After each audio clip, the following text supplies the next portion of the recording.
श्री चरणों में कोटिसा नमोस्तु निवेदित करते हुए, हे भगवान, आज कोई जिज्ञासा नहीं, आज एक मन की पीड़ा है जो आपके चरणों में रखना चाहता हूं। उससे पहले 4 पंक्तियां गुरुदेव आपके चरणों में रख रहा हूं। पानी से दीप जला देते हैं, पानी से दीप जला देते हैं, नीम को मीठा बना देते हैं, एक बार इनके चरणों में आकर देखो, अपने भक्त को हीरा बना देते हैं, अपने भक्त को हीरा बना देते हैं। नमोस्तु गुरुदेव, नमोस्तु गुरुदेव, नमोस्तु गुरुदेव। हे गुरुदेव, आज से 35 वर्ष पूर्व इसी भूमि पर एक नन्हा सा बालक फुटपाथ पर मूंगफली बेच रहा था। वह कोई दो और नहीं, आपके समक्ष खड़ा हुआ यही एक बालक है। गुरुदेव, उस वक्त मैं 100 रुपए कमाने के लिए दर दर की ठोकर खा रहा था। आपके चरणों का सानिध्य मिला, आपका आशीर्वाद मिला, और समय समय पर जब जब मेरे साथ जो जो समस्याएं आई हैं उनमें आपका मुझे भरपूर आशीर्वाद मिला। परंतु गुरुदेव, एक जो ठेस मेरे मन में है वो हमेशा मुझे एक अंदर से कचोटती है। और आप जिस तरह के शब्दों से हम गरीबों को बोलते हैं वो बहुत छू जाते हैं। जैसे गुरुदेव आप अपना 56 इंच का सीना तान के बोलते हैं कि मेरे दरबार में गरीबों के लिए कोई जगह नहीं है, ये आप सरासर झूठ बोलते हैं। इसका प्रमाण मैं स्वयं सामने खड़ा हूं। गुरुदेव, सच बता दो आज दुनिया को कि आप इस ऐसा क्यों बोलते हैं।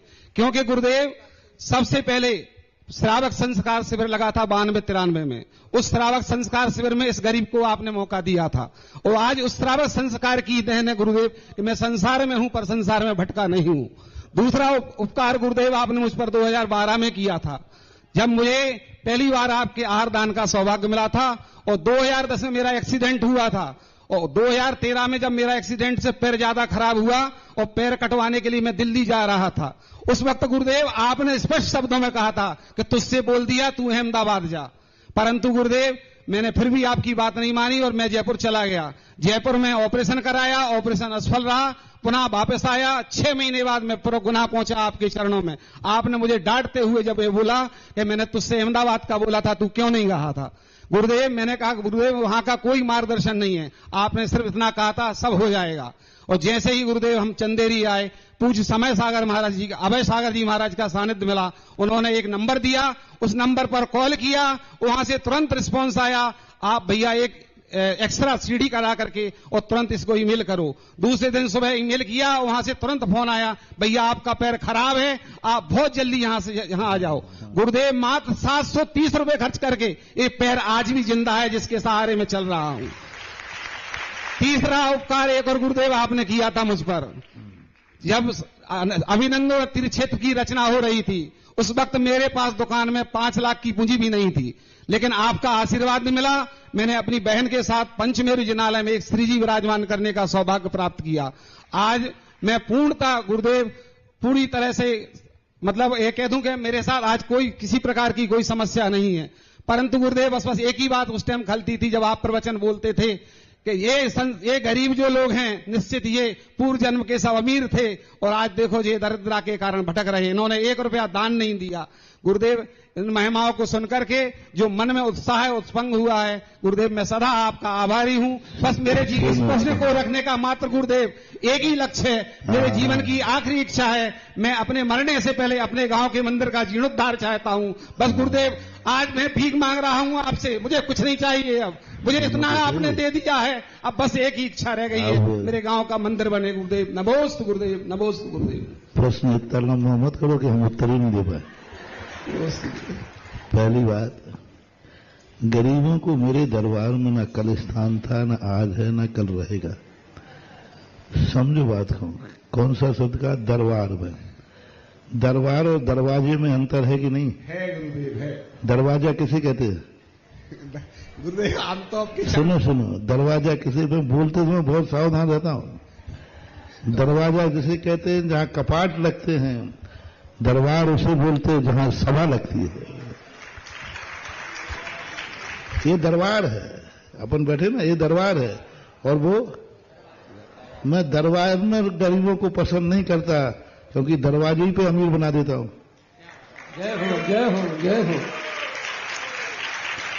दरबार में गरीब नहीं आना चाहिए, दरवाजे तक तो आते रहेंगे।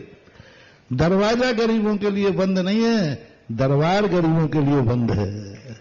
फिर रिपीट कर रहा हूं, दरवाजा गरीबों के लिए बंद नहीं है, दरबार दरबार में गरीब बैठ गया तो फिर दरबार का चमत्कार क्या है? समोसन के अंदर दरवाजे तक गरीब आते हैं, लेकिन जैसे समोसन के दरबार में आ जाते हैं फिर विकलांग भी सारे संपूर्ण हो जाते हैं। दरबार तक तो विकलांग आते, अंधे लूले लंगड़े सब आते दरवाजे तक, और जैसे ही दरबार है ना 12 सभा में कदम रखते हैं तैसे उनके सब दूर हो जाते हैं। इसलिए दरबार में तो मैं आने नहीं दूंगा, क्योंकि दरबार का यही अतिशय है कि यहां गरीब आते ही नहीं हैं, क्योंकि वो दरवाजे ही पे अमीर हो जाता है। मैंने एक हॉस्टल में लिखवाया था, सांगानेर के हॉस्टल में, गरीबों का प्रवेश वर्जित है। कोटा मीटिंग थी, बहुत बड़ी मीटिंग चल रही थी।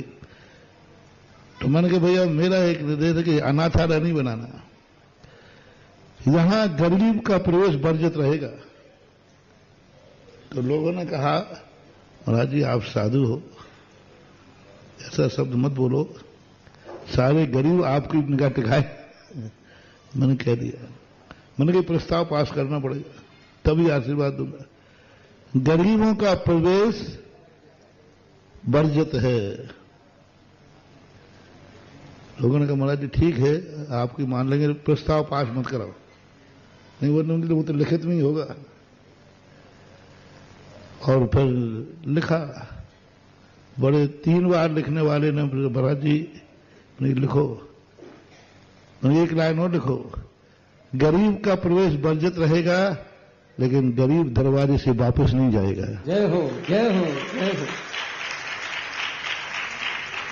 एक छोटी सी घटना ने मुझे टीस लगा दी थी। एक बालक रोते हुए आया, बोले महाराज जी हमारे पार्टनर हमें बहुत तुझे टॉर्चर करता है। बोले क्या?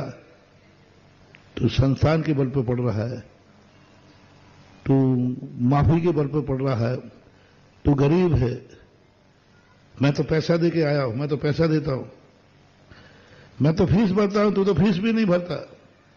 अरे मैंने कही अमीर गरीब को खा जाएगा।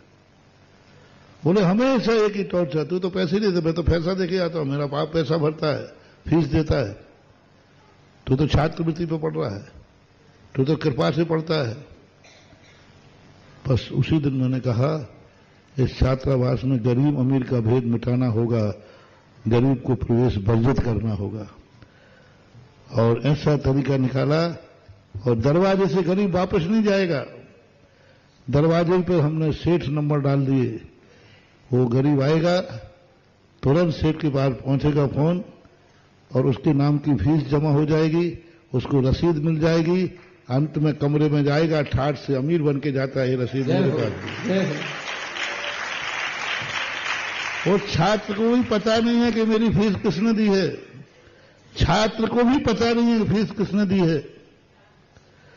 और छात्र के पास तो रसीद है कि हमारे पास हमारी फीस जमा है, वहां देखा जाएगा तो वहां फीस जमा है, उस नाम से जमा है, सेठ के नाम से नहीं है,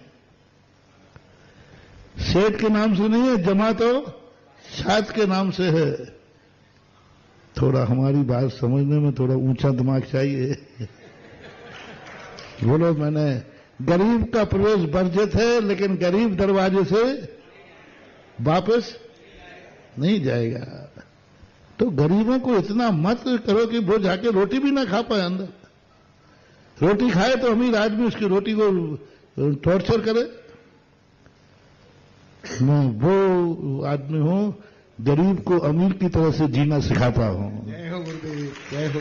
गरीब भी मस्तक उठा के अमीर के सामने बैठ सके, वो कला सिखाता हूं। अब उसमें मान लो तो मान लो कि गरीबों को मेरे पास जगह नहीं है, मेरे दरबार में गरीबों को जगह नहीं है, मेरे दरवाजे से गरीब वापस नहीं जाएगा। बना दिया गुरुदेव, इस लायक बना दिया गुरुदेव, बना दिया। नमोस्तु। और दूसरी बात तुमने मान लिया, इसने माना, मेरा शिवरार्थी है, मानते ही हैं। मैंने कहा देख, उस दिन कहा था अभिनंदनोदय में पहले कि जो मंदिर की दुकान छोड़ देगा एक दिन उसकी खुद की दुकान होगी, और जो मंदिर की दुकान में पड़ता रहेगा वो किराया चुकाने के लिए भी सोचना पड़ेगा। इतना सभी मैं देख के दंगे रह गया। कमेटी बताई, प्रबंधक भी बैठे, पंकज बैठा है यहाँ, आए पूरे साल 6-6 महीने का किराया नहीं दे पा रहे। मैं समझता हूं कि ललितपुर में सबसे सस्ती दुकान का किराया शायद 338 रुपए तो महाराज जी मेरा ही था। सबसे सस्ता किराया होगा पूरे ललितपुर में। इतनी सस्ती दुकान है, जो इतनी सस्ती दुकान होकर के तुम 6-6 महीने का किराया नहीं दे पा रहे, 6 महीने का किराया नहीं दे पा रहे। जब मैंने मीटिंग ली तो उनकी हालत महाराज जी है ही नहीं। ये है क्यों? महानुभाव, मंदिर की दुकानों पर व्यापार करोगे तो यही दशा होगी। इसने ये बात मान ली, चाबी दे गया, दुकान छोड़ गया। बोले महाराज जी अब जा रहा हूं। मैंने कहां जाओगे? बोले फुटपाथ पे लगा लूंगा। फुटपाथ पे दुकान ले गया। आज इसके घर की खुद की दुकान है, मैं खुद देखते आया।